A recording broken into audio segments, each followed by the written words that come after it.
Hi everyone, my name is Anna and I'll be your host for today. Welcome and thank you for taking part in this MDPI webinar focused on low or zero carbon energy. This is the third webinar in the topic series and it's the second part of the webinar we did on the 12th of July of the same time. This session has been co-organized by several MDPI's journals like Batteries, Designs, Energies, or Sustainability, the World Electric Vehicle Journal, Nanomaterials, Clean Technologies, Coatings, Applied Sciences, Sensors, Materials, Machines, Water, Fermentation, Resources, and Electronics.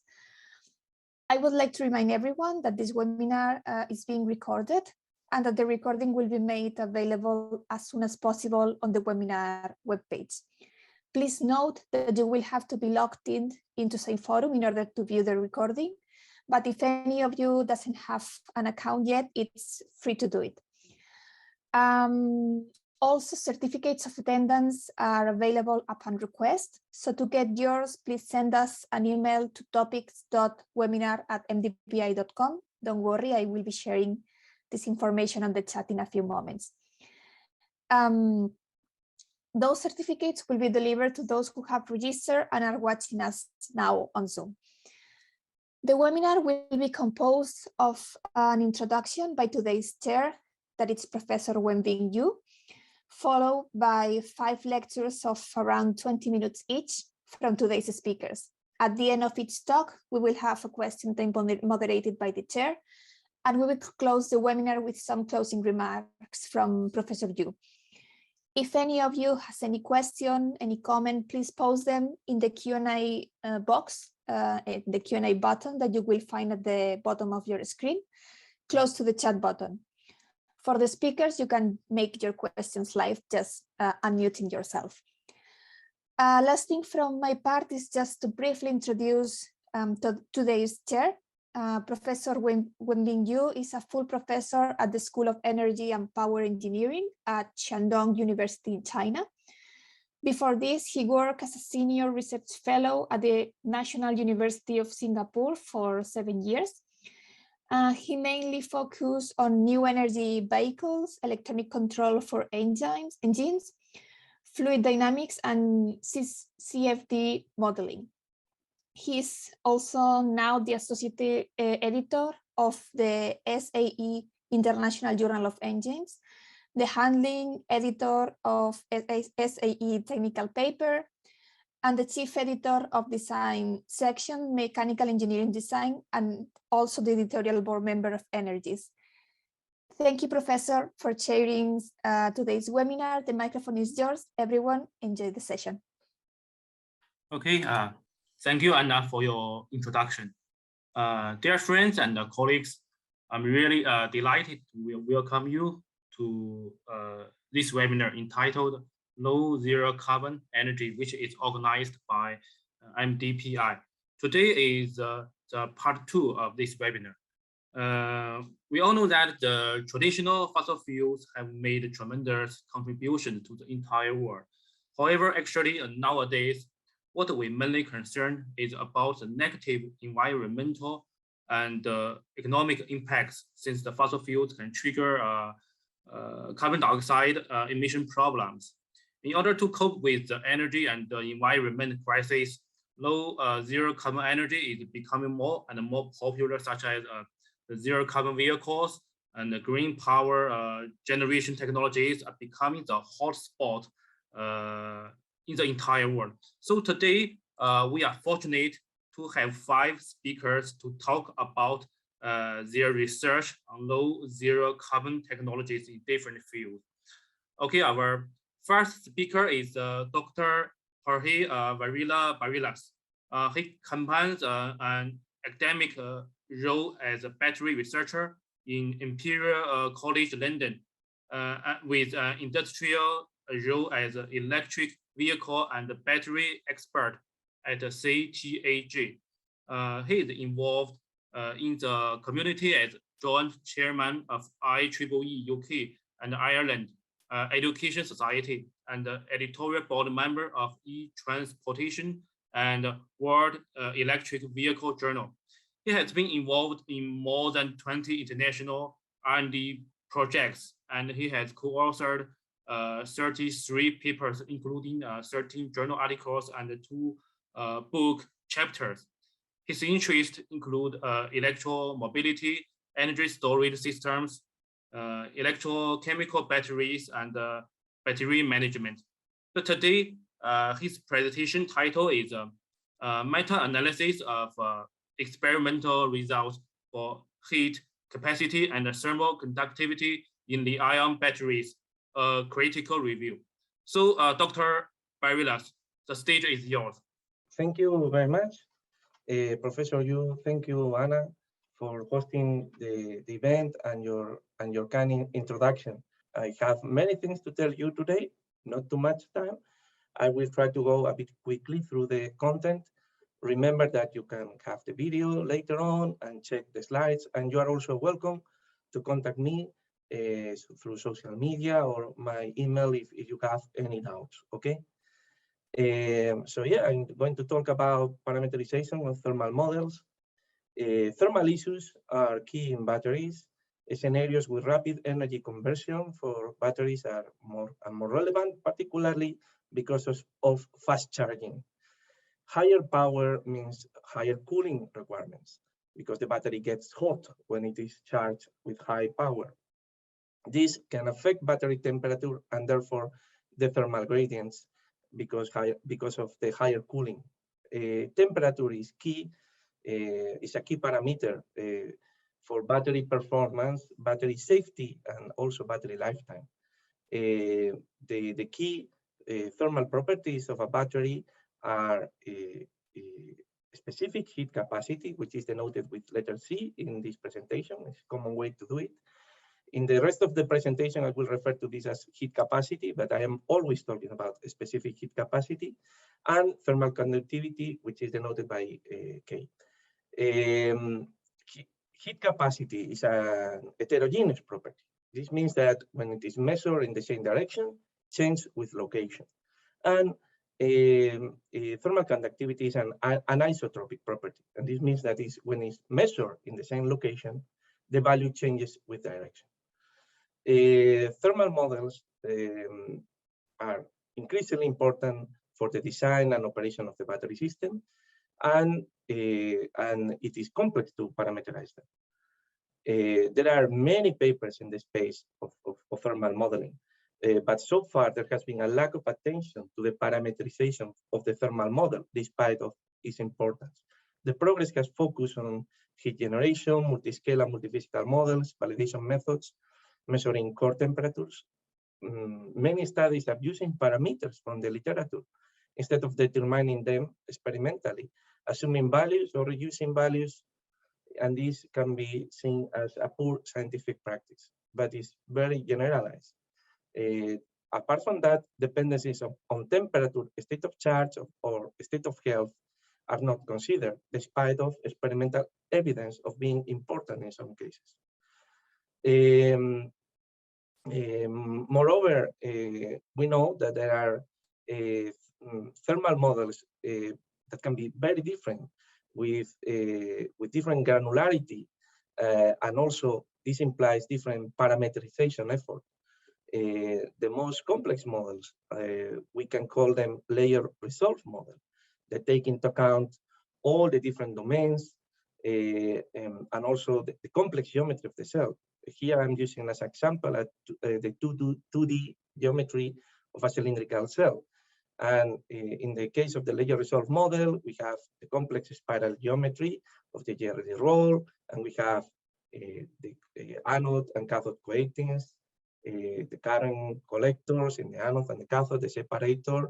Then we have the mandrel and the housing, and the contact resistances between these layers. Is a quite complex model and requires a lot of parameters. This can be simplified if we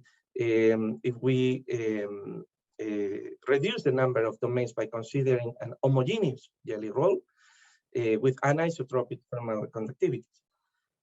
So in this case, thermal contact resistance only need to be specified at the interface between the jelly roll and the housing. The remaining contact resistance are already taken into account in the value of the through plane thermal conductivity. We can simplify it further using a single domain model where we treat the whole cell as a homogeneous body. One step further is to consider the classical lamp circuit models, which are basically equivalent electric circuit models that even simplifies further the complexity of this problem. The question is, what battery thermal model is better?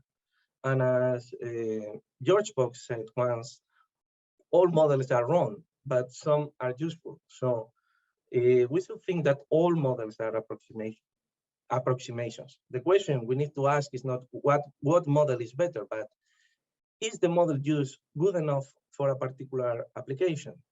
Well, the question is not so difficult to answer.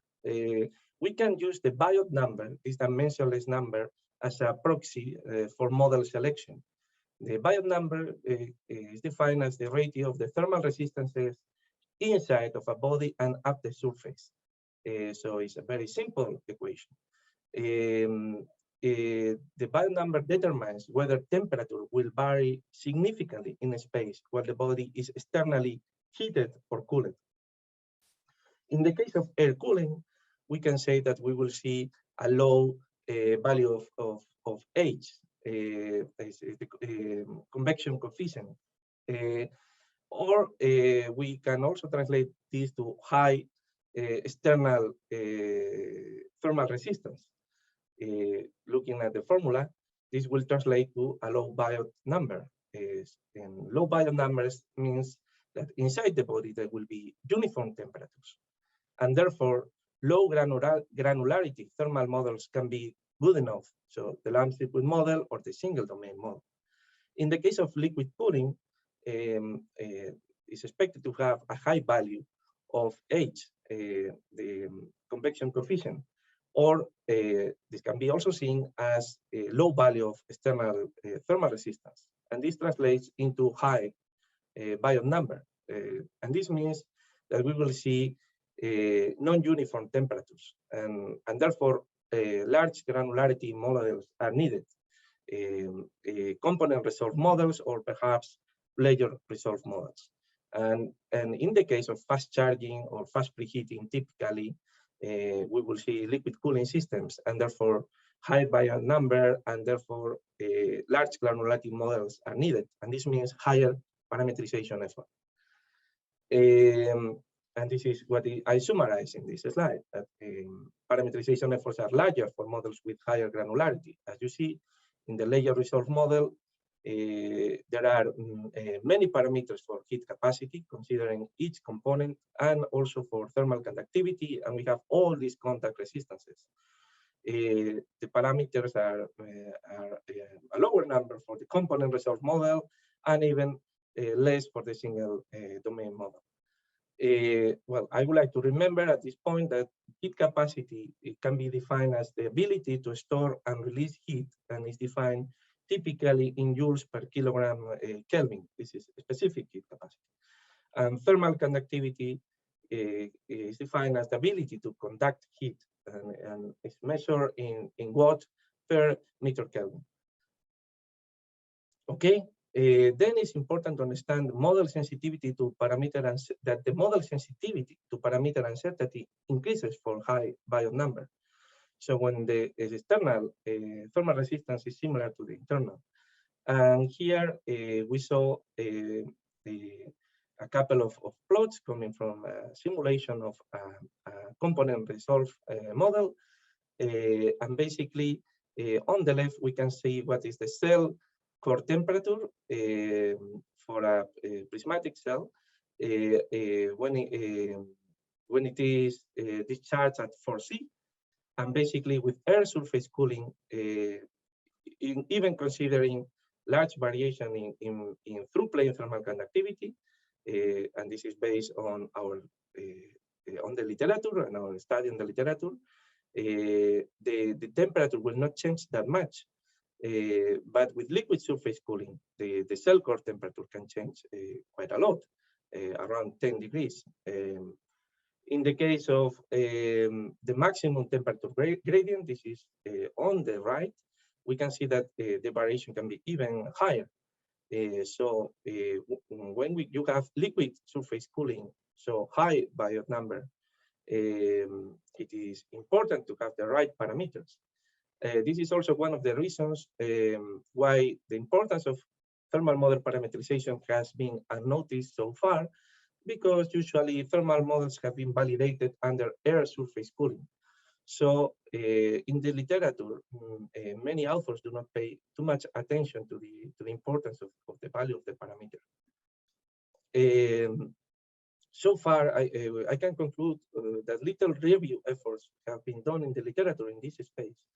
So we understood that a critical literature review on lithium-ion battery thermal model parameters is needed.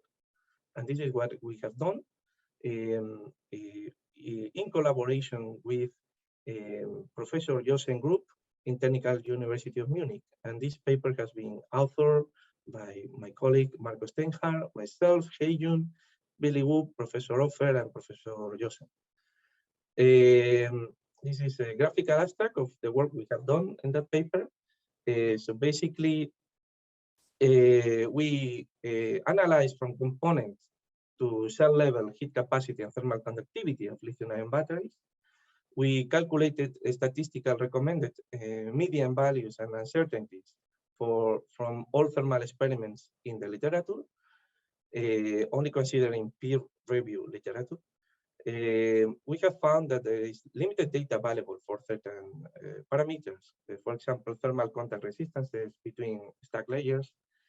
And we consider and we estimated temperature, state of charge, and state of health dependencies when possible with the data available.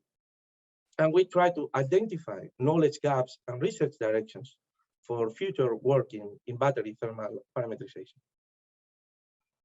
I'm going to talk now briefly about specific heat capacity measurements.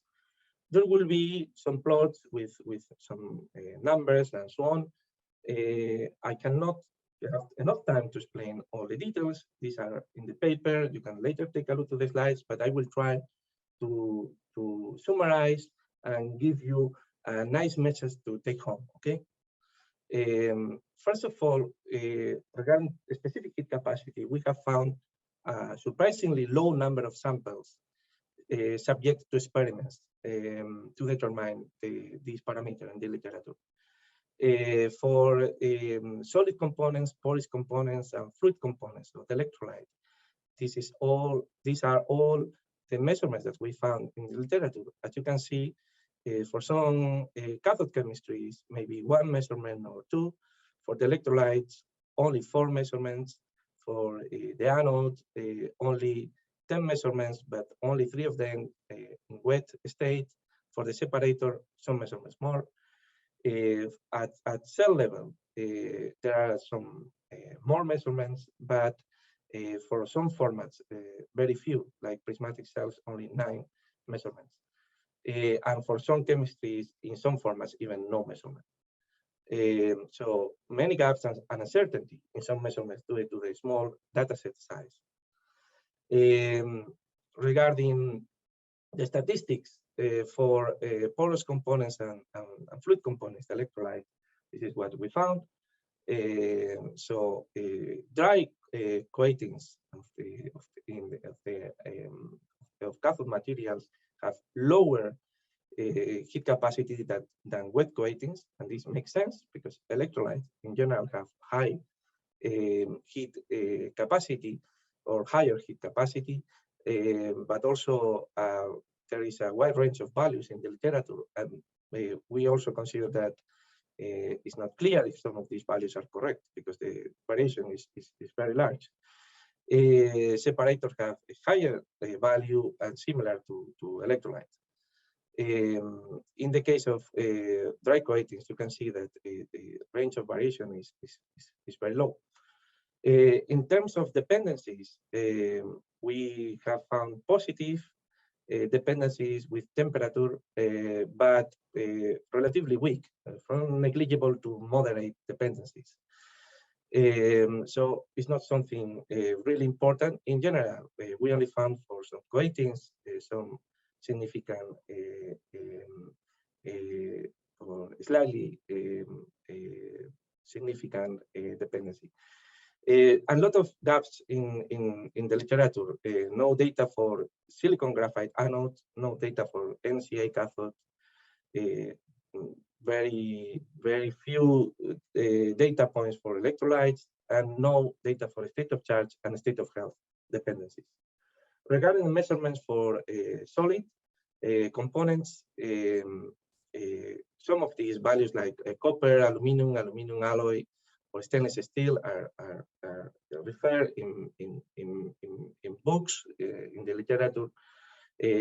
What is more tricky is the polymers used in pouch foil layers and the whole pouch foil. There is not too much data. And in general, we have to say that the value of the heat capacity of the pouch foil and the polymers used in the pouch foil are much higher than the metals used in other components, and also similar to electrolyte values. The copper in the case of the pouch foil used in pouch cells, we see a high value and a wide range of values, but we should understand that it has a low mass fraction in the cell, typically lower than 5%, while material used in the housing, typically stainless steel, it has a low value and narrow range, but also has a high mass fraction, between 15 and 50% of the mass of the cell, in the case of prismatic and particularly cylindrical cells. So it drives the value at cell level and reduce the heat capacity of the cell.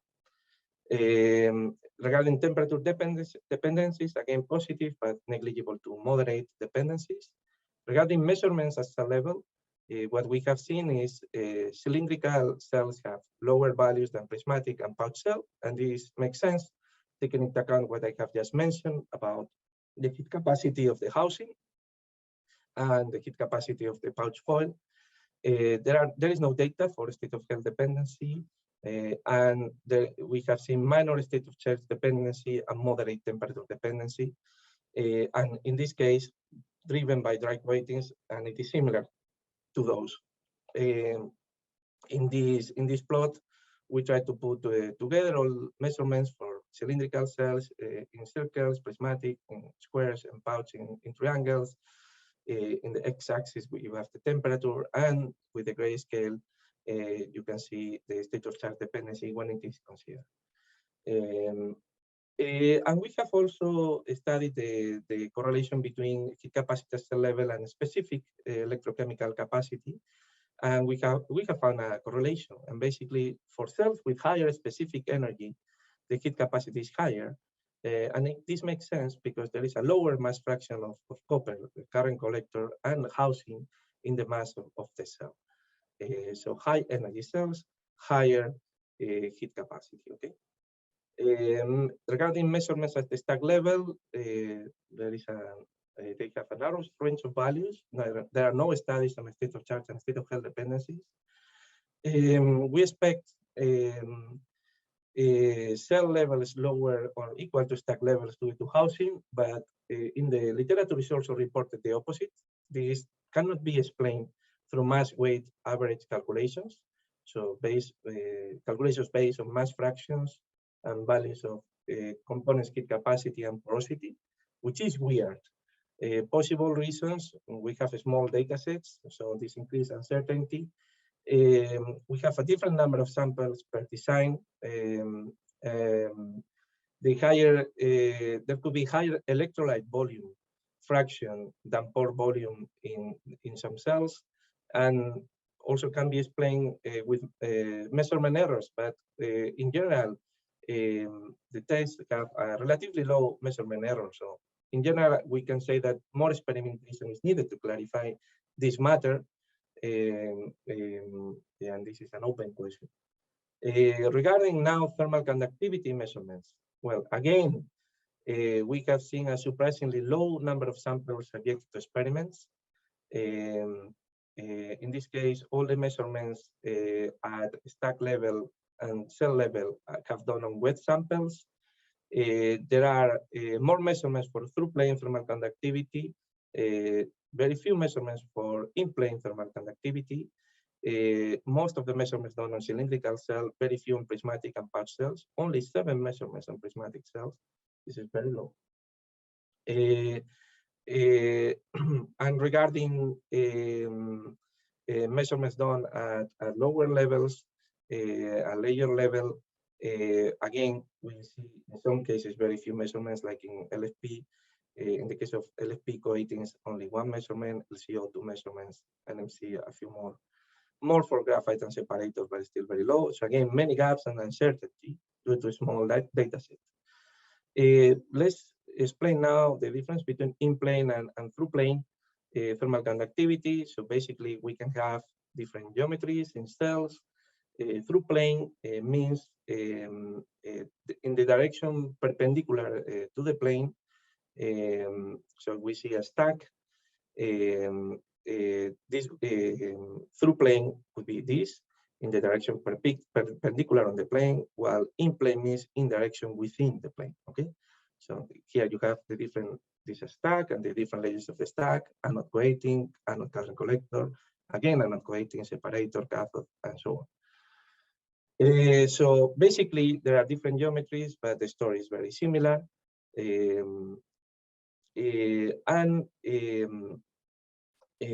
What we can say is that the stack and housing geometry heavily influence both in-plane thermal conductivity and through-plane thermal conductivity. And apart from that, through-plane thermal conductivity is also heavily influenced by contact resistances. So the thermal contact resistances in the interface between layers. And unfortunately, there is very little information in the literature about contact resistances. Okay, and now just some comment about key differences between heat capacity and thermal conductivity. Heat capacity is a scalar, thermal conductivity is a second-rank tensor, so it has not only magnitude, but also direction. Hard to formulate value thermal conductivity for single domain and lamp circuit models, especially for flat wound stacks and cells with metallic housing. This can be done for pouch cells. Hard to determine wet values of thermal conductivity from dry values. Experiments are needed, and it is because it's more complicated, cannot be done through mass-weighted average calculations. In general, values are heavily influenced by stack and housing geometries and contact resistances. Regarding dependencies for stack and cells, in-plane thermal conductivity driven by current collector, of course, makes sense, and therefore unrelated to state of charge and temperature. No data about the state of health. Both are influenced by power energy design, so specific energy in watt-hour per kilogram. Variabilities in through-plane thermal conductivity are always ignored in models in the literature, but existing studies have shown strong dependencies.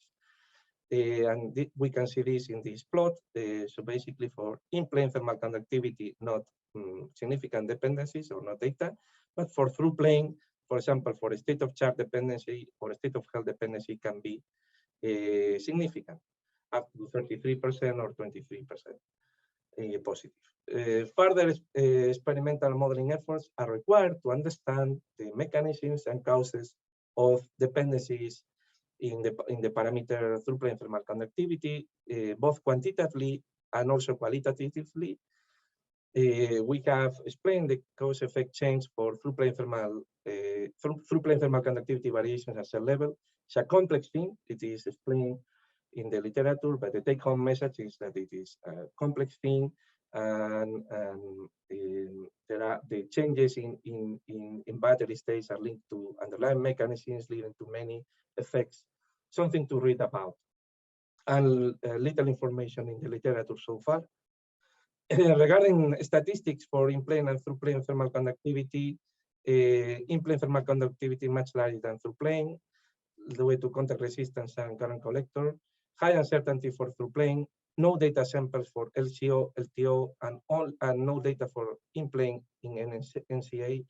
Uncertainty is not explained by measurement error, which is in maximum 10%, and uncertainties are much higher in some cases, as you can see in these box plots.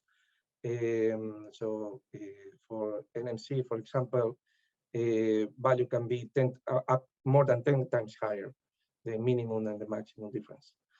Regarding contact resistances, and I am almost finishing now, contact resistance of non-detachable coating collector interface has been always neglected in models, but no experimental evidence supports that.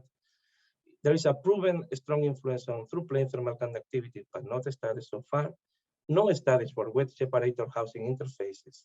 And again, a complex cause-effect chain for changes in thermal contact resistance.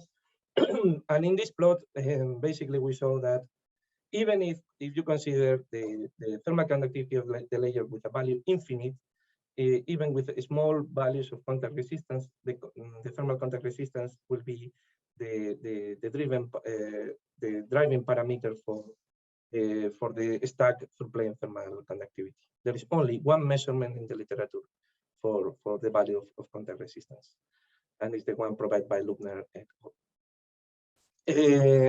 This is in the paper is a summary of what I have said today. I will, of course, not go through that, but more or less everything I said today is summarized in this plot. In conclusion, detailed battery thermal modeling is a complex issue. Higher granularity needed under more demanding operational conditions. So, for example, fast charging, increasing model sensitivity to parameter uncertainty. Still many gaps in knowledge for heat capacity and thermal conductivity, exacerbated by increasing variability of cell designs and chemistries. Parameter uncertainty, not only due to measurement error, there can be other sources. For specific heat capacity, further research should focus on inconsistency between stack and full cell measurements. With regard to thermal conductivity, there is an urgent need for further research into contact resistance and dependencies of battery states, particularly state of health. And both thermal parameters must be measured at full cell level for temperatures well below and above the normal operating limit. And this is particularly important for safety simulations. And that's all. Thank you, and sorry, I talked 5 minutes more than I said. Thank you very much. Thank you very much, Dr. Barilas, for so impressive talk and for the very nice review regarding the Li-ion batteries. So thank you. Yeah, every audience, if you have any questions, you can type your questions in our Q&A box. Okay. Firstly, I have a question here. Yes. Okay. When we are driving an electrical vehicle, what we mainly concerned about the endurance, mileage, and the charging time. So, do you think they can be over time in the near future? Well, certainly, the range anxiety problem can be solved if fast charging can be done more often without problems for battery lifetime and safety. And this has a lot of things to do with thermal management.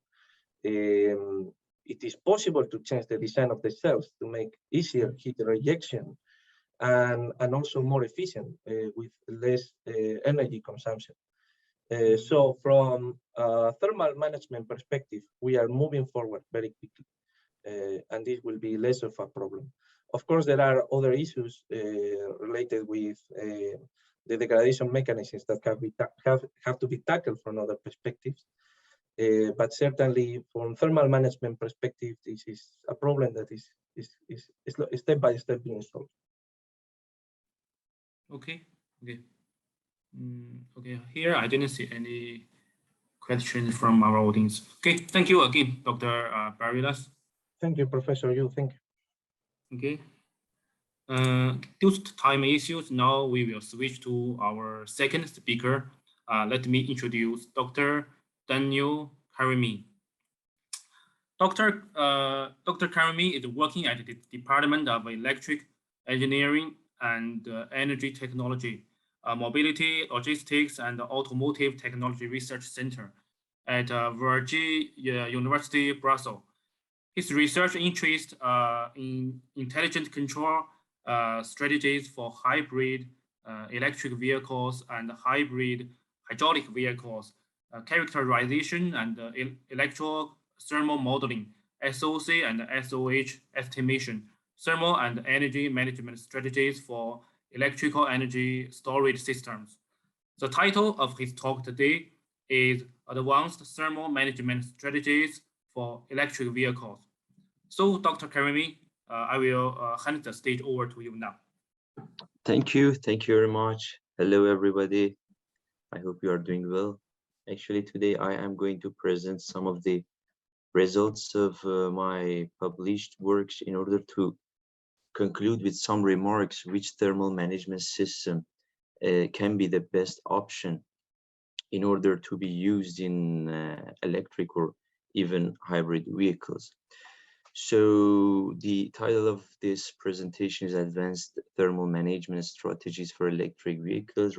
You can reach me even by email when you have some questions regarding the thermal management and also energy management of electric vehicles. So today I'm going to talk about various types of energy storage system, thermal management systems, and also developing some thermal management systems for cell and module level, and I will explain the conclusions in the end.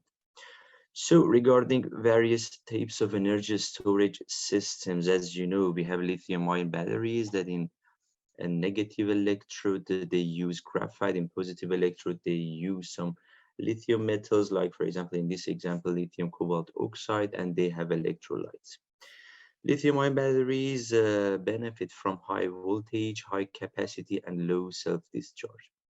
On the other side, we have electric double-layer capacitors or supercapacitors that they have activated carbon in negative and positive electrodes.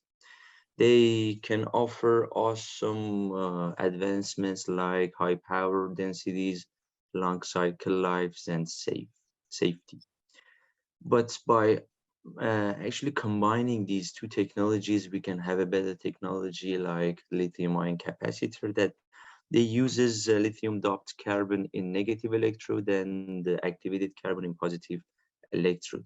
They have some advantages like higher power density than lithium-ion batteries, higher energy densities than lithium-ion capacitors, low self-discharges, and they are safe. Also, they have very long cycle lives. So in order to make it more concrete, the specific energy is the total amount of energy that an energy storage device can hold. So batteries have high energy densities or specific energies. Ultra capacitors, supercapacitors, or even electric double-layer capacitors have high specific powers, which the specific power is the speed at which the power can be discharged.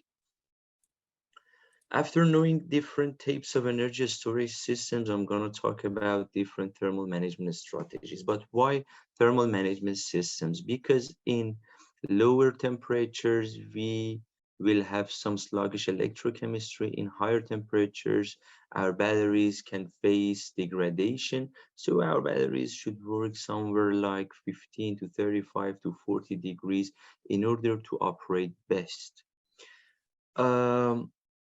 If the temperature of our cells is too much, thermal runaway will happen. So first, we will see some exothermic reaction in our batteries or supercapacitors.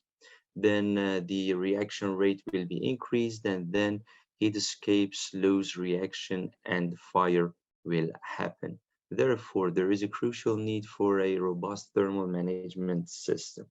In one of my papers, I have studied this effect, and I have cycled my cells under different temperatures. For example, if your cells work at 32 degrees, the capacity degradation is somewhere like 94%. This is the state of health of your battery. If you work your battery work on 55 degrees, your battery will work 4% less than if it works under lower temperatures of 32. Therefore, if we can determine the equivalent number of cycles for each temperature, we can understand that By working under 32 degrees, the end of life or equivalent number of cycles will be somewhere like 3.7 multiplied by 10 to the power of 6 times. But if we work in 55 degrees, the equivalent number of cycles would be 51% lower. So there is a need for thermal management systems. I have a modular methodology today. So first, I work on prismatic lithium ion capacitor cell because of its high energy density and high power density. So first we have to characterize our cell in order to know the electrical and thermal behavior and parameters of our cells. Then the heat generation can be calculated. Then I developed different active, passive, and hybrid thermal management systems for cell level, and the analysis of the temperature distribution have been conducted. After knowing the cell, we make some cells in parallel or series in order to have a module. So first we have to set up the battery management system in order to balance the voltage and also state of charge of each cell. Then different active, passive, and hybrid thermal management systems have been developed for module, temperature distribution have been analyzed, and optimization studies have been conducted. So after having some modules, we can have a pack, and then we can embed this pack into our electric vehicle. For electrochemical characterization of our cell, we need a temperature chamber or climate chamber in order to keep the temperature of the cell in our desired state. So we have a battery tester and we have a computer that is linked to this temperature chamber and also battery tester. We apply current and we get the voltage and temperature of each cell after applying after connecting the current cables and voltage cables and also temperature thermocouples. First, I preconditioned the cells at 25, then capacity test from 0.1 ampere to 500 amperes, which is too much. This cell is a unique lithium-ion capacitor cell made by JSR or Ultimo company that can continuously discharged at 500 ampere and uncontinuously for some pulses discharged at 1100 ampere, which is unique. Open circuit voltage test is another step, then hybrid pulse power characterization test, thermal characterization test. If we are going to test our cells in different temperatures, we should repeat these steps and then we stop this test. After knowing the electrical and thermal parameters of our cell, we can define the electrical model and thermal model. You can see in the right picture, the electrical and thermal model, that the inlets are current, temperature, and initial state of charge, and the outlet of the electrical model is voltage, power, and energy, and resistances or open circuit voltage variations. These variations can be the input of our thermal model as well as current and initial temperature, and the outlet of this thermal model will be temperature and power loss that can be imported into our 3D model if we are going to do any computational fluid dynamics system. For our today's webinar, I investigated the different active, passive, and hybrid thermal management systems, and I compared all of them together.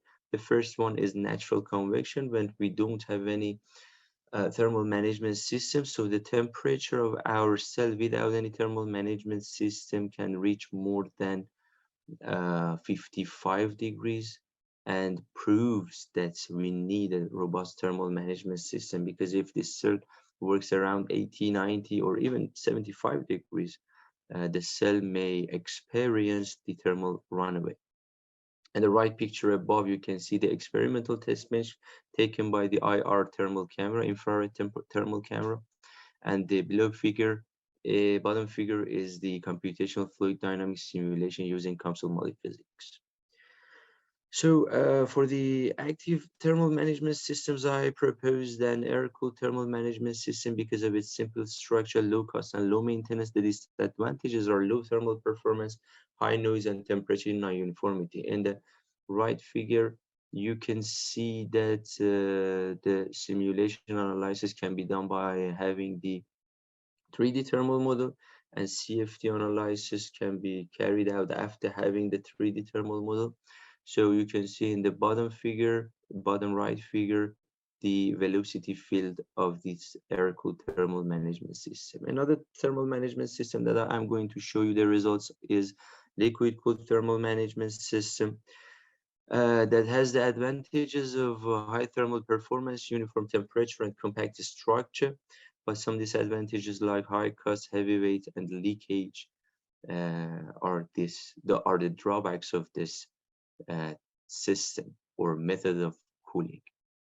In the right figure above, you can see the simulation analysis, and we can do some optimizations, like, for example, we can increase the inlet flow rate of the coolant. If we increase the inlet flow rate, the temperature contour or even the maximum temperature will be reduced, but the leakage, the pump noise, these should be optimized in order to have the best thermal management solution.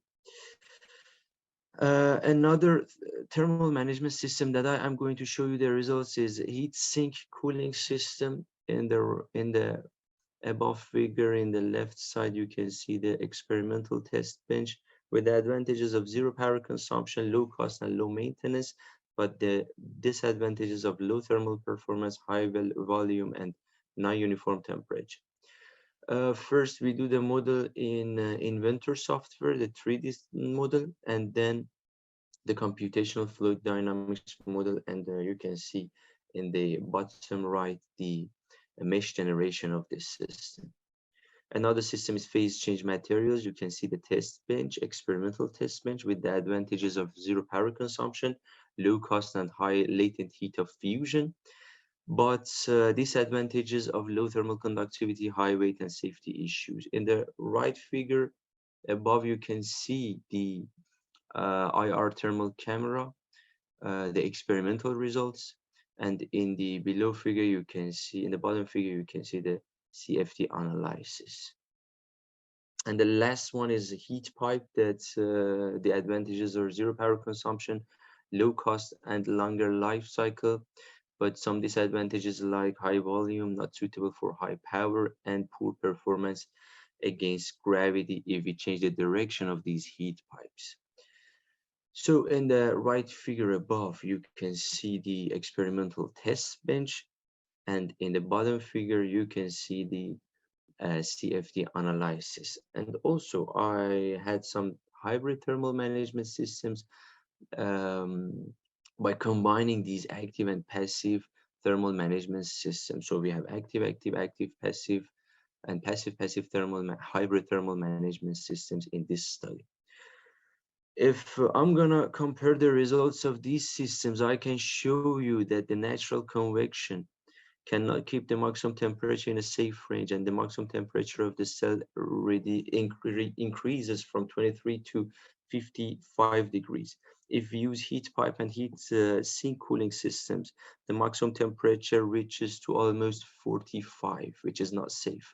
With using phase change materials alone, since the thermal conductivity of the phase change materials is not that much.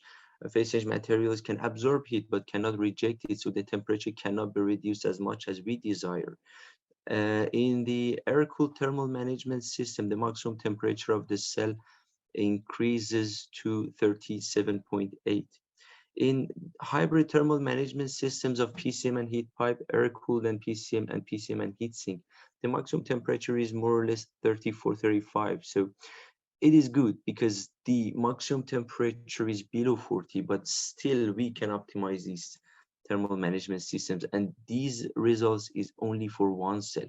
So we can see that, we will see in this presentation that if we go from cell to module, how much the temperature will evolve.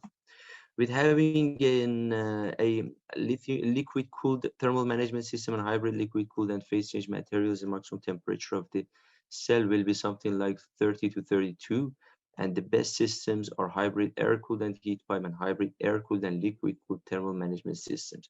You know, by having air cooled and liquid cooled thermal management systems, we have active thermal management systems. We can use these systems when the power consumption or energy use of the system is not important, but in electric vehicles it is very important. But only I had this active hybrid thermal management systems in order to compare the results with the other thermal management systems, like for example the hybrid air cooled and heat pipe, because heat pipe is a passive thermal management systems and can reduce the energy use of these active thermal management systems of air cooling systems. So 28 degrees maximum temperature when the initial temperature of the cell is 23 is very good. I use this table, this result, and I am going to show you the results of these 5 thermal management systems: PCM, ACTMS, LCTMS, liquid cooled PCM, and ACHP, which is air cooled and heat pipe, in order to use these systems for module level and see how much the temperature can be controlled. The first thermal management systems for the module is air-cooled thermal management systems. You can see the computer that is linked to the battery testers and the battery management systems. I had a data logger and K-tape thermocouples that are connected to the cells in the module in order to take the temperature and save these data. You can see the lithium-ion capacitor module. You can see the inlet and outlets with 4 DC fans. Also, we should have a battery management system in order to balance the voltage and state of charge of our cells in the module. This battery management system is not alone. In this structure, we have some connections: current and temperature sensors, shunt resistor, contactor, voltage sensors, protection control signals, fan for cooling the BMS, and heatsink also stuck to the BMS in order to cool it further down. Another thermal management system for module level is a liquid cooled system. You can see the battery testers in the right figure with the temperature chambers or climate chambers in order to control the maximum temperature or temperature evolution of the cell. Computer link to the battery testers and battery management system. Also, the battery management system alone. You can see in this figure our experimental test bench, and here I have the results, summary of the results for you. By using natural convection, the maximum temperature of the module reaches almost 70. For one cell, it was reaching to 55.3. So you can see 15 degrees more when we go from one cell to a module of 12 cells. By using a phase change material cooling system, you can see that the maximum temperature is 55. Also, it is worth mentioning that the delta Tm max has been investigated, which is the temperature difference between the coldest and hottest cells. So for natural convection, this is 16. It is the worst scenario. For the phase change materials, the temperature difference between the coldest and hottest cells is 12.5. For the air-cooled thermal management system, the maximum temperature can be controlled at 47 with the high temperature difference between cells. In liquid cooled thermal management system, the maximum temperature was decreased to 40. For liquid cooled and PCM, which is a hybrid thermal management system, in order to reduce the energy consumption or energy use of the liquid cooling system, I used phase change materials, and the maximum temperature is somewhere like 40. I optimized the liquid cooled thermal management system using a COMSOL model physics by changing the inlet coolant flow rates, by changing the flow path and different variables, and the maximum temperature decreased from 40 to optimize temperature of 35. The next system is air-cooled heat pipe. That is a hybrid system, and the maximum temperature of the module was controlled at 32. But the best systems are optimized air-cooled thermal management system and optimized air-cooled and heat pipe. You can see that using an optimized liquid-cooled thermal management system compared with natural convection, the maximum temperature was reduced to 35.7 degrees, which is 48.7% reduction in maximum temperature. And also the temperature uniformity is 1.9 degrees, which compared to natural convection is 88.2% reduction. But the best system is optimized air-cooled and heat pipe. You can see that the initial temperature is 23. So in 1,400 seconds, under 150 ampere discharge current rate, which is too much, the maximum temperature of the cell reaches only 1.6 degrees, from 23 to 24.6. So which means this system can control the temperature uniformity at 0.5, meaning that 96.8% reduction compared with natural convection temperature uniformity. To conclude the remarks and what I have been done in different papers, you saw the results of somewhere like 6-7 papers for different thermal management scenarios. You can see the source of each paper that I showed you, but below each figure. So for the electrothermal model, for the electrical model, you can see plus minus 5% error for high currents rates above 100 ampere, and plus minus 3% for high current rates below 100 ampere, which is good. For the thermal model, you can see plus minus 4% error for the thermal model in the worst scenario, and plus minus 2 for the steady state zone of the temperature contour. And you saw that I developed various active and passive thermal management systems on cell level and also on module level. I compared these systems, and I concluded that the best system was the hybrid air-cooled and heat pipe thermal management system by controlling the maximum temperature at 24.6 by 65% reduction in temperature compared with natural convection. Thank you very much. Thank you very much, Dr. Karimi, for a nice talk and for showing us your impressive research on the thermal management strategies for the electric vehicles. So, yes. Yeah, if we have any questions from our audience and the panelists, I think you can type out your questions in our chat box. I think that should be okay. Okay, before that, I have questions for you. Yes. Actually, for me, I'm concerned about the safety of the battery vehicles. So my question is, do you think whether the optimization of the thermal management is the best way to improve the battery safety? Yes, actually, it's a very nice question. Thank you. The safety aspect is the most important criteria for each electric vehicle. We have to consider the best thermal management systems. You saw many movies these days from some electric motorcycles in India. You watched that they explode somewhere in hot temperatures. So there is a crucial need for thermal management system.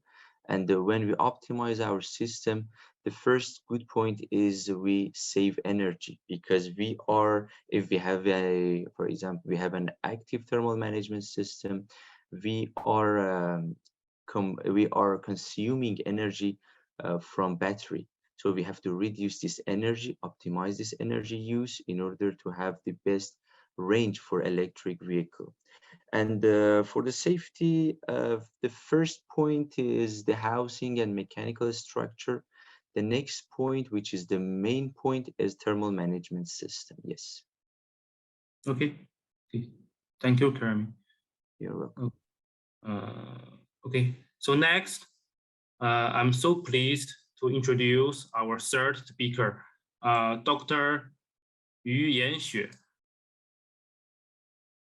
Thank you very much, Dr. Yu, for a nice talk and for showing us your innovative research on the hybrid microgrid. Okay, firstly, let me ask you a question. My question is, what is the biggest problem do you think for the development of the microgrid currently? Is it the safety, stability, efficiency, or the cost, or anything else? What is the biggest problem, do you think? Firstly, I think the safety is the first issue that need to consider to construct a microgrid.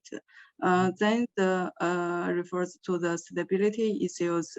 We know that the voltage control inverter can regulate the oscillations well to some extent, while with more and more renewable energies connected to the power grid, and the new power system and the microgrid would be more would endanger the safety and the stable stabilities from the transient process. I think this problem is very serious. Okay. Yeah. Thank you again, Dr. Yu. Thank you. Okay, thank you again, Dr. Yu. So next, I will switch to our fourth speaker, Professor Sun Qie. Professor Sun is my colleague at Shandong University.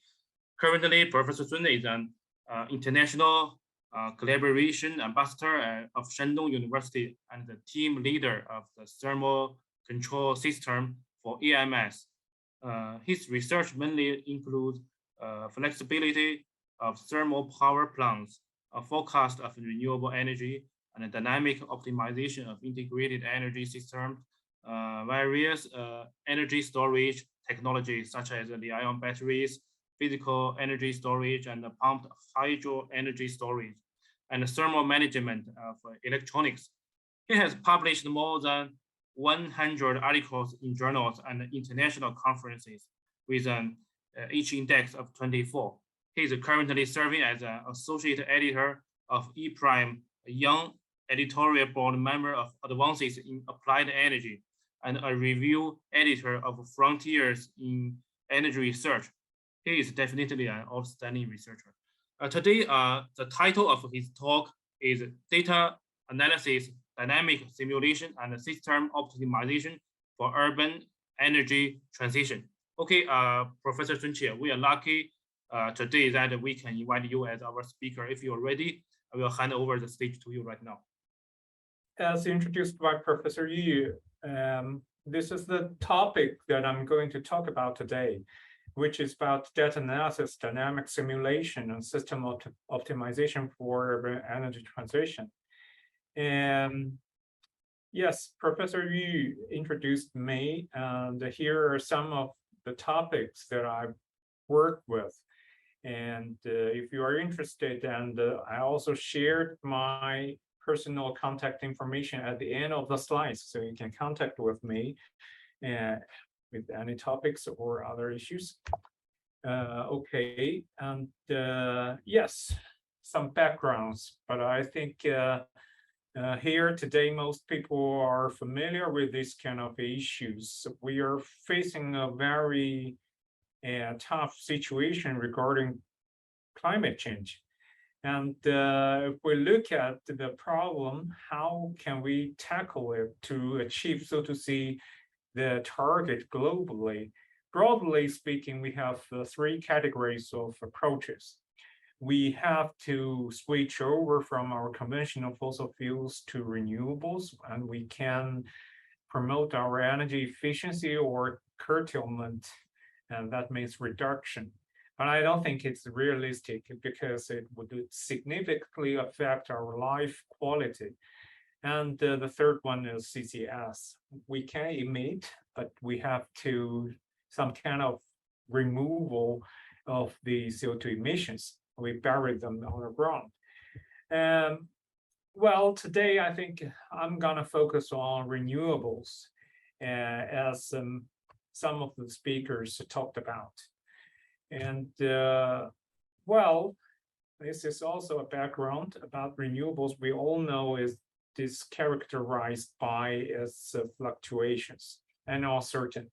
On the left side, which is a picture that has been provided by German researchers some years ago. It was very encouraging.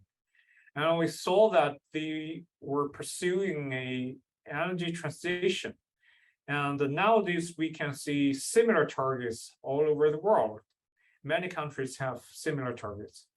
But on the other hand, we saw recent news on the right side, due to some issues that we won't touch on here today. But anyway, they started to go back to fossil fuels because they don't want to restart their nuclear power stations. Well, that's a pretty clear dilemma in front of these countries.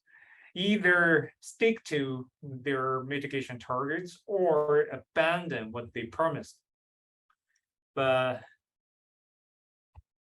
they said that they had a lot of renewables, but on the left side, as you see, the figures here is from other sources, and the installed capacity are rather large, either the PV stations or the wind power mills. But actually, on the right bottom, you see actual contribution of wind power in Sweden last year, compared to the red circle, which was the contribution from nuclear power stations. So it's fluctuating. Actually, well, there's nothing to use in practice.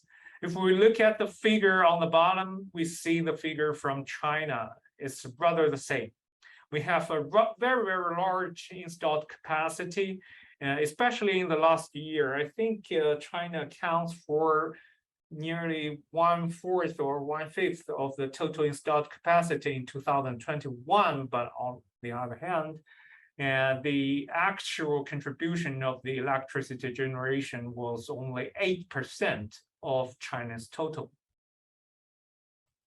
The reason is apparently the fluctuations.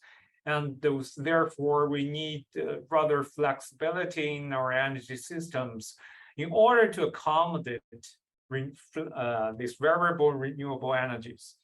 And there are, I think, at least the 3 dimensions when we talked about them. The first one is power effect. It means the magnitude at a certain point of time. And then it's energy effect. So to see the aggregation of the total amount of energy, how much we can accommodate. And then it's time effect, how much energy can be transferred from one time to another. So these 3 issues are, at least in my opinion, very important when we talked about flexibility. So there's another fact. Actually, we need, in order to provide certain amount of flexibility, we need energy storage.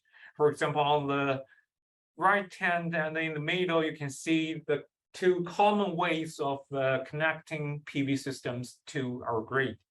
And we need batteries. And there's a number that actually used by Chinese companies. They requires a 20% of power effect for 2 hours of storage when you install a certain size of PV power plants. That's rather a large amount of energy storage, which also lead to a large, so to say, cost. To solve these kind of issues, the first study that our group have worked with is try to develop some kind of dispatching methods. We call it min-max power dispatching methods in order to integrate renewable energies. We improved the approach, so to see, while in the meantime, it can significantly reduce the size of batteries and extends the lifetime of batteries. And so it's good. And if you're interested, you're welcome to read the paper below.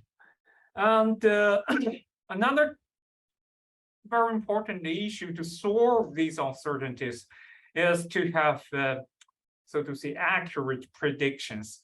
We need to have very accurate predictions about how much energy that we can generate, while at the same time, how much energy we need to, so to say, to consume the demand side and the supply side. So on the supply side, usually we try to estimate, we try to predict how much, for example, solar energy, or electricity we can generate from PV power plants or from wind power plants.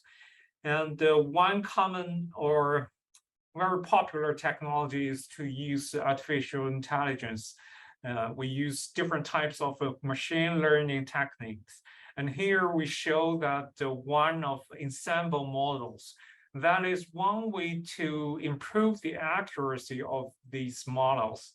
And in this work, in order to improve the accuracy, we simultaneously use another approach, so to say, to categorize different types of data. And we developed ensemble models that is based on linear aggregation. Well, luckily, we saw that the results were very satisfying and encouraging, especially under the, so to say, the bad weather, cloudy weather, and rainy days. So that's interesting. And then we applied these machine learning techniques to, so to say, predictions of energy demand, as I talked about. And this is a prediction of the heat demand. And you see here, we discussed about various types of environmental conditions on the effects of these conditions on our building heat and demand. And the result turned out to be very good. And we use actually the deep learning technique, ANN.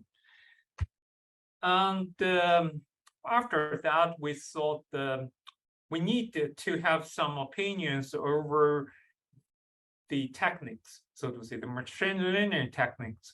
So in one of my students, he, well, developed multiple types of aggregation models. One is linear ensemble models. As you see here, we combine the individual unit models, base model, we call them. For example, in group 2, you see that's aggregation of 2 models. And in group 3, we have aggregation of 3 models, and then we combine 4 models. And all of these 4 models are very popular in this area, in energy predictions, for energy predictions. And then we also tested another rather new idea. Actually, we haven't seen many publications regarding this type of ensemble models. Let me see, I can show you with a laser, with a pen here. Here. We combine the models in this way. We use the outputs from one type of model or combination of models as the input to the other type of model. So we try to test if we can produce even better results. And then the third type of models are actually very popular now, deep learning models. We use this long, short-term, so to say, these memory models. And the result turned out to be, the best results was generated by this kind of combination. But in the meantime, deep learning models shows very, very good potential in the energy prediction area. So these need to be further studied in the future. And then as the topic is about data analysis, it involves actually a lot of uncertainties and so to say phenomena out of our expectations. As we have seen today, nowadays in the world, there are many extreme electricity prices on different electricity markets. For example, we use the data on the Australian electricity market. We see prices over 10,000 Australian dollar, and also prices with negative prices. It means if you use more electricity, you can earn more money. That's crazy. So we started the key variables and shows here, as shown here, their effects or impacts on the occurrences of extreme prices. And we noticed that it has a relation to, so to say, the practical utilization of renewables, definitely not the installed capacity. So the results are very interesting. And well, after these, so to say, data analysis, we also try to use another approach to see if we can simulate the energy demand with a very high accuracy. And here we used the approach called the agent-based model. It simulates every unit of energy consumption as an automatic agent. And the essence or the important issue for this model is that the agents are very intelligent. Its behavior in the next step will be affected by the actions in the previous steps or other agents' actions. So these are the essence, very important. And in our model, because we have been trying to develop using the Markov chain mathematical equations, we use maybe over 100 probability distributions to describe their behaviors. So the results are very satisfying. Statistically, it reaches a very high accuracy, over 90%. And then we applied the model to residential households energy consumption. We noticed that 10% potential of energy reduction and 30% potential of economic savings can be realized without affecting their life activities. And then we also applied our model to the, so to say, integrated energy systems with both energy supply and energy consumption. And then electrical vehicles, their utilization and the charging patterns becomes very important and interesting issues. We saw that we can, with proper management, with a total of 300 EVs, we actually can reduce the difference between peak and valley demand from over 1,000 kilowatt to 100 kilowatt. And that's amazing, isn't it? So it's very interesting to further apply the model to our reality. And we use the actual cases of a Swedish city, which is a middle-sized city, but rather small compared to Chinese cities. It is called Västerås in Sweden. It's actually has a very famous company, ABB. If you work with electric systems, you must know this company. And we try to look at how the public charging stations to be deployed in the city with our, so to say, agent-based models. And finally, we had these results on the left bottom side, as you see here. Different type of stations should be deployed as the figure shows. And with our deployment, we compared the results as shown here. It reduces, so to say, the queuing and also reduces the effects on the local electricity systems. So it's interesting. And then we also studied the uncertainty involved in our data. How would the uncertainty affect our results? For example, I heard that researchers talked about integrated system, or we can also call them distributed energy systems or electric systems, microgrids, names like these. It can look like this on the top left side. And in this study, we actually studied the uncertainty of energy demand, of which the uncertainty is described using the probability distribution function like this. And the uncertainty of PV generation looks like this. Of course, it varies with, so to say, the time, because in different time in a day, the sunshine would vary.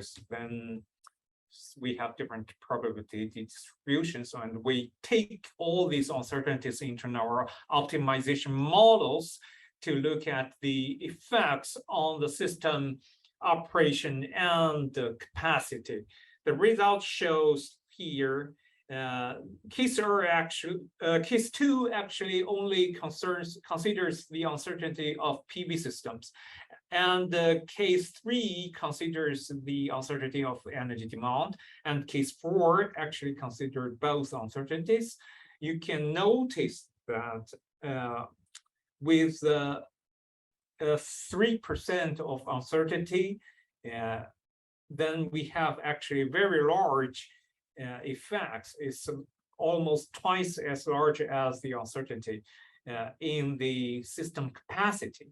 And in the meantime, the total cost becomes almost twice as large as the uncertainty. So we need to carefully treat the uncertainty in our system optimization and planning. And then another application, we started the, so to say, PV system forecast predictions and also the energy demand. We put a floating PV system together with a pumped hydro energy saving systems. We call it pumped storage power system. So the results here, you can see we try to reduce the total installed capacity, and in the meantime, we maximize the generation benefits. So it also shows the importance of predictions. We need to have a very accurate predictions for future PV system outputs. And we also need to have very accurate predictions about the energy demand in order to have very good results. And lastly, here is a very large optimized system optimization. And in this work, we actually looked at the potential of hydrogen production in an area called the Western Inner Mongolia in the northern part of China, where we looked at the 7 cities, how the entire energy system can be systematically optimized in order to reduce the levelized cost for hydrogen production. And you can see here, if we properly manage the resource we have and also properly manage the entire supply chain, including the energy demand, we can reduce the cost, levelized the cost for green energy. So to say, that is produced from wind power. Reduce the cost to a level that is quite acceptable, then it would significantly promote our energy transition towards, so to say, renewable dominated future. That is what we expected. And yes, and then we try to explore what are the key factors impacting on the flexibility of an integrated energy system, how it can be enlarged. So we compared different models with the consideration of different issues in the model. And the results shows that actually our well, the demand side responses, what we started, what have been commonly discussed, cannot offer us a rather large flexibility. And that's the results here shows the effects of shift to load is marginal.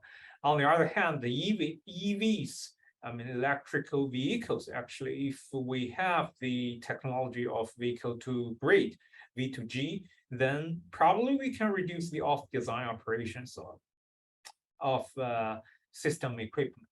And then we may have underestimated the potential of thermal inertia in our systems.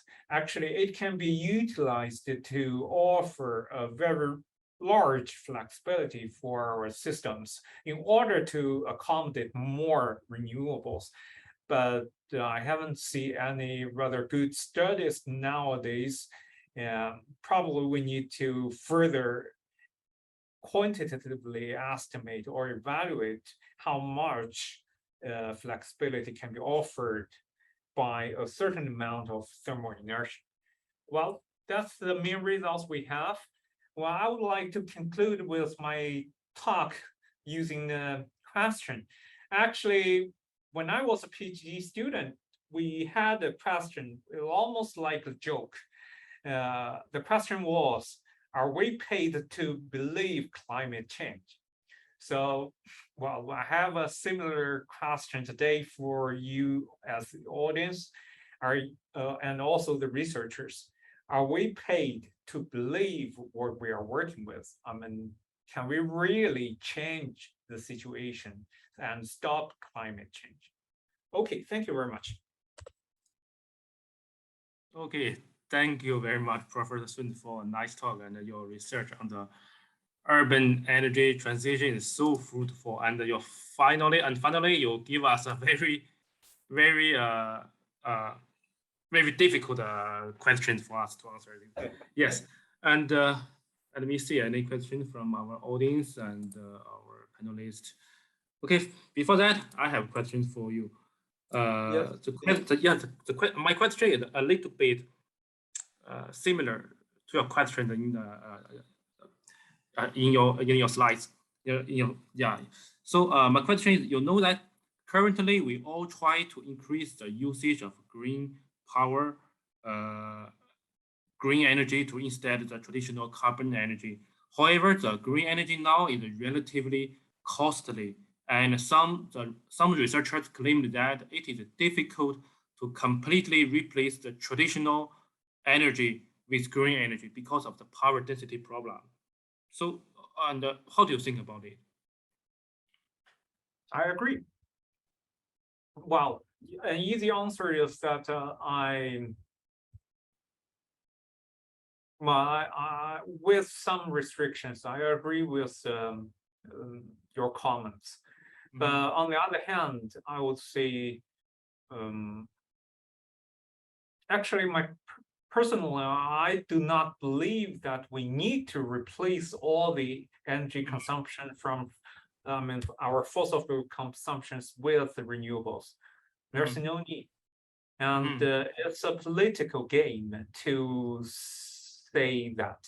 Okay. And actually, I even do not believe that it would be a good issue if we replace all the fossil fuels with, so to say, renewables. One issue is definitely, of course, the energy intensity problem. And the other one is, I don't know if you have followed these topics, because I have seen rather many, maybe more than 5 or 6 papers have been published in Nature and Science, and that people have started to discuss about the problem related to renewable energies. For example, if we cover the whole desert with, for example, PV cells, it may change the whole solar radiation and absorption capability of the Earth. And this issue would lead to the change of the temperature of the whole atmosphere. That would create a even worse or bigger issue than nowadays climate change, but I'm not sure. Just Okay. to, it's, Yes. it's like a Pandora's box. We may open some Yes. other issues. Okay. Okay. Thank you, Professor Sun. You give us a very interesting answer, and I think this is the most astonished answer I have heard. Yeah, political game, I think. Okay, I also agree with you. Okay, Professor Sun Jie, I need to say thank you again. Our last speaker is Dr. Zong Yichen. Dr. Zong is a senior research fellow at the National University of Singapore. He is a very gifted researcher. He used to be my ex-colleague. His main research interests are low carbon energy and emission reduction technology. More recently, he is investigating the particulate emissions from various blending fuels. Today, his presentation title is Particulate Emissions from Blending Fuel Combustion. Okay, Dr. Zong, you are the last speaker today, and if you are ready, you can begin right now. Yes, hello everyone. Hello. So I'm Zong Yichen. I'm a senior research fellow at the KS and NUS. Yeah. So my topic today is particulate emissions from blending fuel combustion. So I will try to catch up with the schedule, but I guess it's difficult. Okay, so here just a very brief introduction to my research center. So its full name is Cambridge Research Center for Advanced Research and Education in Singapore. So in short, it's CARES. So it's established in 2013 as a platform for collaboration between University of Cambridge and the Singapore government. So it aims to bring together researchers together to work on problems relevant to Singapore and the world. So which is supported by National Research Foundation in Singapore, which is NIF. Okay, so this is our research center. We have there are 3 buildings we shared with other centers. So we have both office and the labs in these buildings. So this on the right side is our lab. Here's my colleague who is working on the carbon capture facilities. So actually, our program covers quite a few research topics, including the policy analysis or environmental monitoring. And for us, we have the experimental research on the engines, and we also have the modeling, like what Dr. Sun just shared with us. So we have made a digital twin of the whole Singapore and the chemical industry park online, so we can test the different scenarios of how to reduce the carbon emission with different measures on the industry park. So okay, so this is my program. So C40. So yeah, carbon reduction to investigate and develop technologies for the reduction of the carbon footprint, such as Jurong Island. This is the biggest industry park in Singapore. So okay, so this is my outline. There's 3 sections here.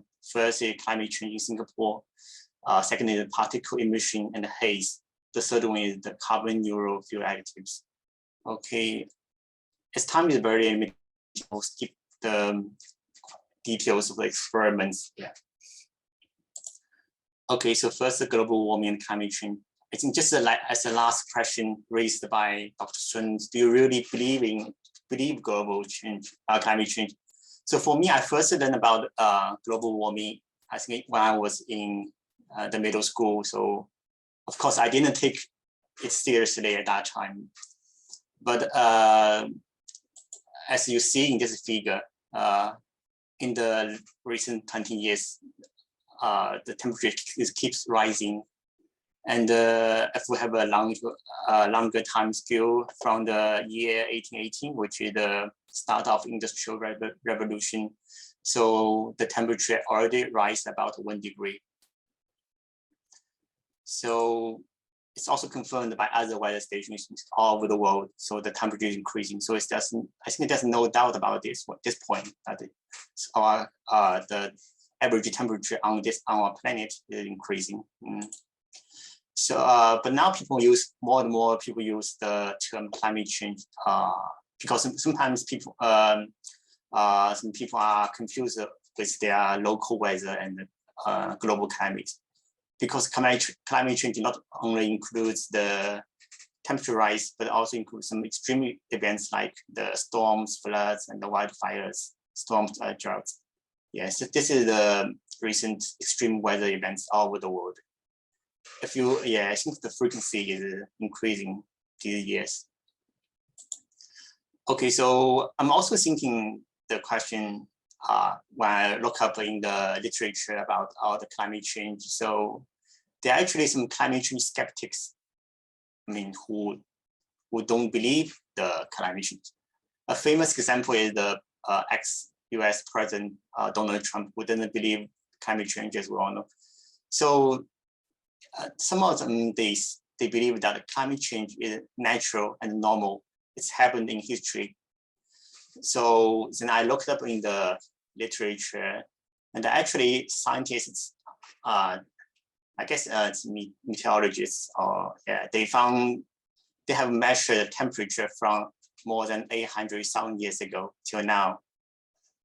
So it's confirmed that the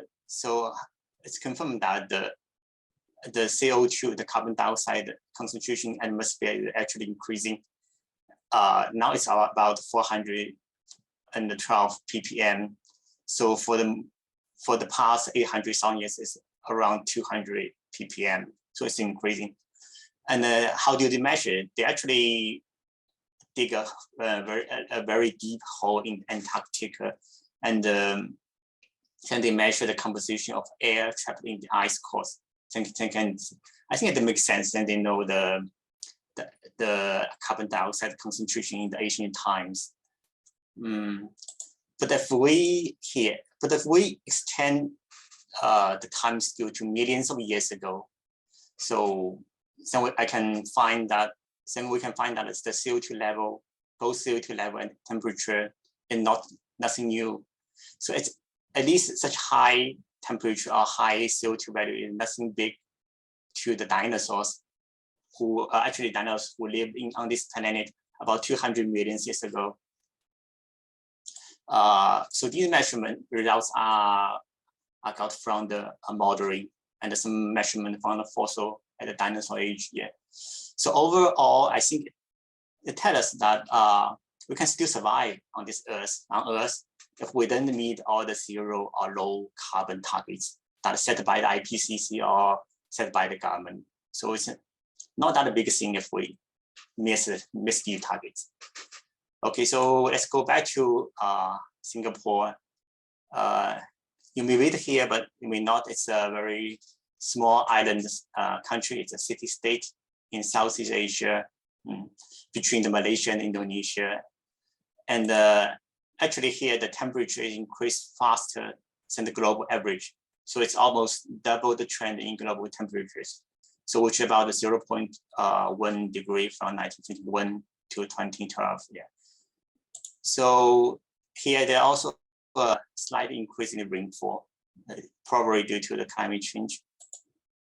So okay, here's a summary table of all these changes from the climate change locally. So the most significant one to the local is the rise of sea level. So from 1975 to 2009, it's already rise about 1.2 millimeter to 1.7 millimeter per year, and this is estimated to rise about 1 meters in the late of this century.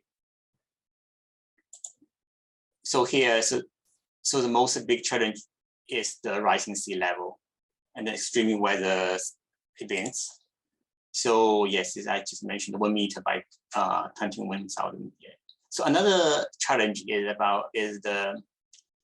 our access to the water and the food. So which means the supply chain. I think now we all understand this because the war between Ukraine and Russia, it's already makes the food in our local markets rise a lot. Yeah. So the supply chain is very delicate. It's very important. Okay. So here, I think as all other countries like China or UK or Germany, we have set up the goals. So in Singapore, we aim to reach the peak carbon emission at 2030 at 65 megatons and half at 2015, and reach the zero carbon emission between the 2016 and 21,000. So, okay, so another challenge here in Singapore is the haze. Yeah, I guess all Chinese researchers they know this very well, because in Beijing we also have haze. But in Singapore, there's a haze in September 2015, September 2019, and a lot. We forecast that there will be also one the haze event in this year, because all the economic activities are recovered from the COVID. So there will be bushfires this year in neighbor countries like Indonesia and Malaysia. So this is what we record from the haze year. There's a high concentration of particle emissions at that time. So when we watched the weather forecast, it's just a value. It tells you the hourly concentration. But actually, the value means a large spectrum of particles from very small, several nanometers, to several micrometers. And we can classify as the nuclear mode particles, accumulation mode particles, and even big cosmos particles.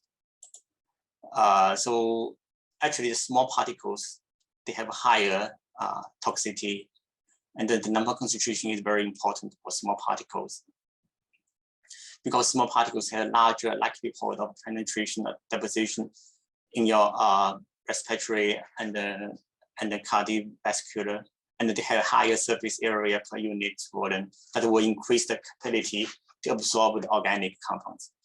So yeah, it's just in short, so the small particles are very dangerous.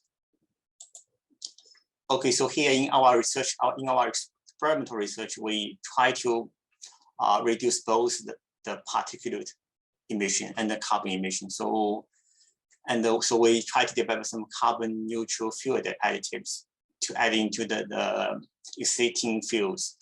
So there's several standards we set here, so it must be carbon neutral.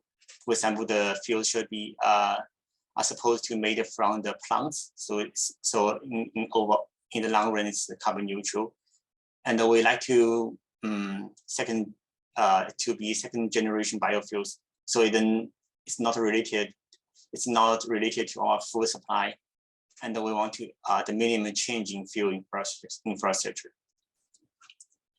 And from the chemical properties, so it should be absence of CC bond as much as possible, and have higher oxygen content and a higher CT number, which is good for the engine. Yeah. Okay, so here the diesel, a few properties about the diesel, like additives, and all the emissions we are measuring, we are monitoring, including CO, soot, PM, PN, and NOx, CO2. So overall, from the engine perspective, we want to achieve a high efficiency and clean combustion at all operation conditions, and then no or minor change to the structure of original engine. So this is our engine, and we are using the particle sizer, DMS, and the gas analyzer, and the pressure sensor. Here is the particles that is made through the combustion. So quite a few factors are involved in the whole process, including injection, combustion, and dilution and cooling. Yeah. So dilution is very important. So we use very standard and the same dilution process for all the process. I don't go detail here. This is a few properties we are measuring, including for engine, including the ignition delay and the combustion delay. And here are for the emissions, we are monitoring the NOx and the particles here. And I just give the conclusion here as time very limited. Okay, so we tried quite a few additives, ethers, esters, alcohols, and catechins here. So unfortunately, we didn't find one additive that can fit all the scenarios for engine, all the conditions for the engine. So most of them have both pros and cons. Yeah, but here from among all these, I think we see the easers are good. Like pod, I think Wenbin knows this very well because they have high sync number, high flash point, and they can measurable with diesel. A few drawbacks here, but not big problem if we use the proper engine condition for the conversion. So okay, so that's all. Thank you. So yeah, thank you for the time. Okay, thank you, Wenbin. Okay. Thank you so much, Dr. Zong, for a nice talk. And thank you for that. You let me know that internal combustion engine is still one of the most important power source in the world. Okay. And let me see any questions here. Okay. I have questions for you, Yichen. Okay. In your slides, you have mentioned the relationship between the particle size, the distribution, and the haze, and the particles, the relationship between the particles and the fuel consumptions, not the fuel. I'm sorry, the relationship between the particles and the environment.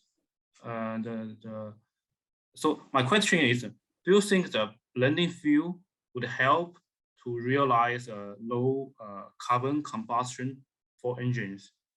I mean, yes. So if the additive is carbon neutral, it will reduce the overall carbon emission, which means we have to carefully choose the additives that can be generated from the plants. So the plants, they actually absorb the carbon. So we produce additives from these plants.